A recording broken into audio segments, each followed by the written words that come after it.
He stood quietly at the edge of the crowd, his clothes faded from years of sun and soil, his sandals worn to the last thread. His hands, rough and calloused, told the story of seasons spent under the relentless African sun, tilling dry land with hope that seemed to run thinner each year. The farmer was not a man of power nor of wealth. He had no entourage, no car, no title before his name. He was simply a father, a husband, a man clinging to dignity while life pushed him to his knees.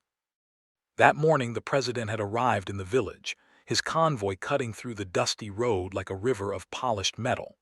Guards in dark uniforms flanked him, their eyes scanning, their movements precise. Children ran barefoot alongside the vehicles, their laughter filling the air, as villagers gathered in awe of the leader who rarely stepped this deep into the heartland. For most, it was a day to celebrate. For the farmer, it was the day he had waited for, though not for celebration.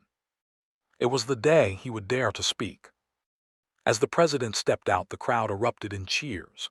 Women ululated, drums beat, and the air carried both joy and expectation. He was a tall man, his presence commanding but softened by a smile that reached his eyes. He moved through the people, shaking hands, nodding, listening to hurried words of welcome. Yet through the noise and color, his gaze caught something different. An older man at the edge, not cheering, not clapping, just standing. The farmer's eyes held no fear, only an urgency that could not be hidden.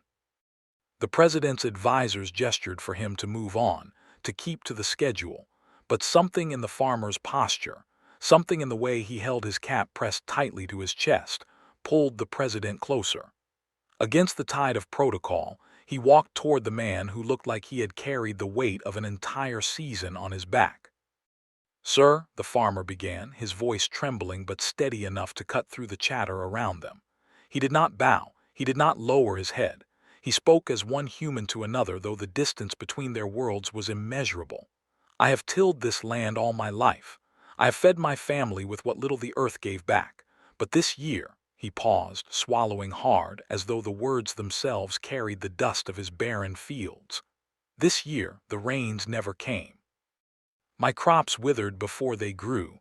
My children, they go to sleep hungry. And I," his voice broke, raw with helplessness, "I have nothing left to give them."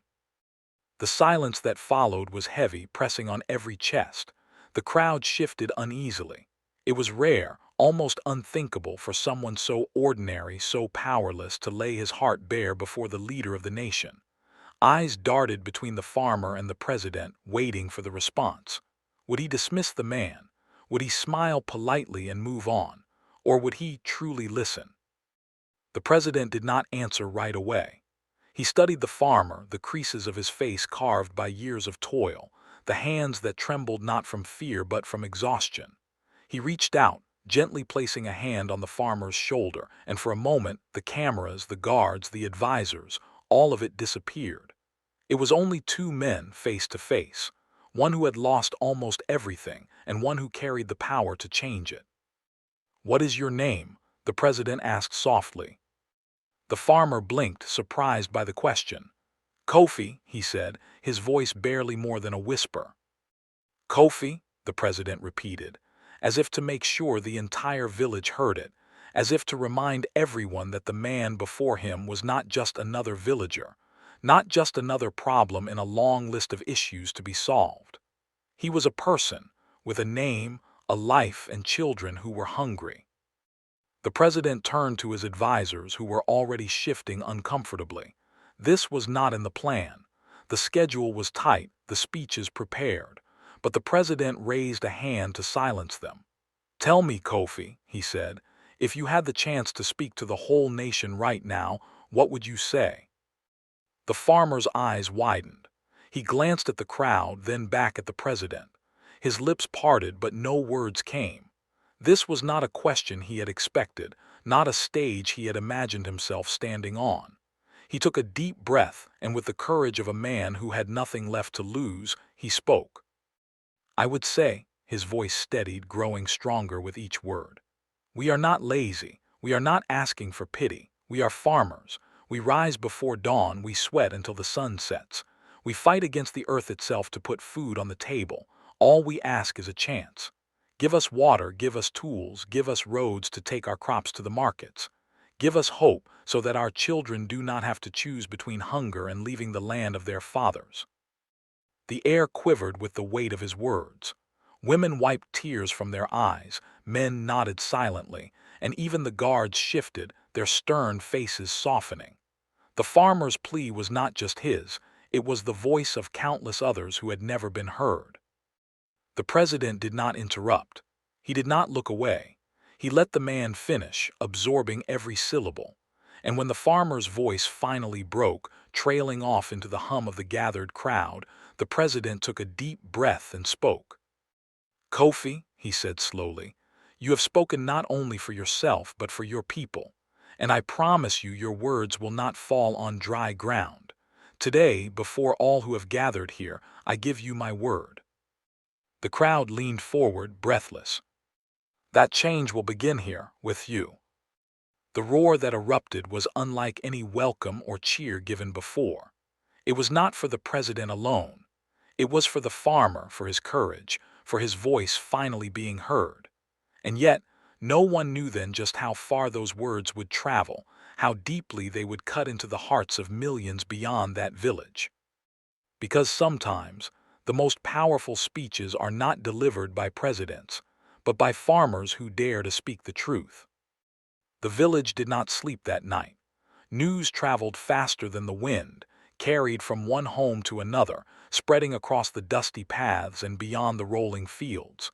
People repeated the farmer's words in hushed voices, as if they were sacred. For the first time in years, the villagers felt seen. For the first time, the idea that their struggle mattered did not feel like a distant dream.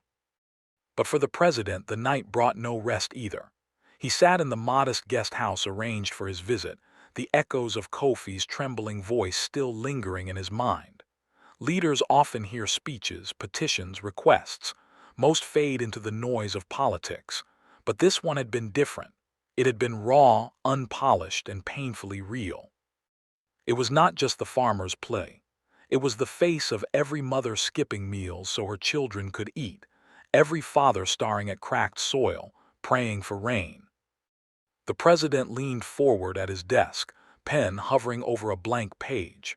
Slowly he began to write, not a speech for cameras, not a policy for debate, but a promise to himself. If leadership meant anything, it had to mean more than cutting ribbons and shaking hands. It had to mean listening. It had to mean acting.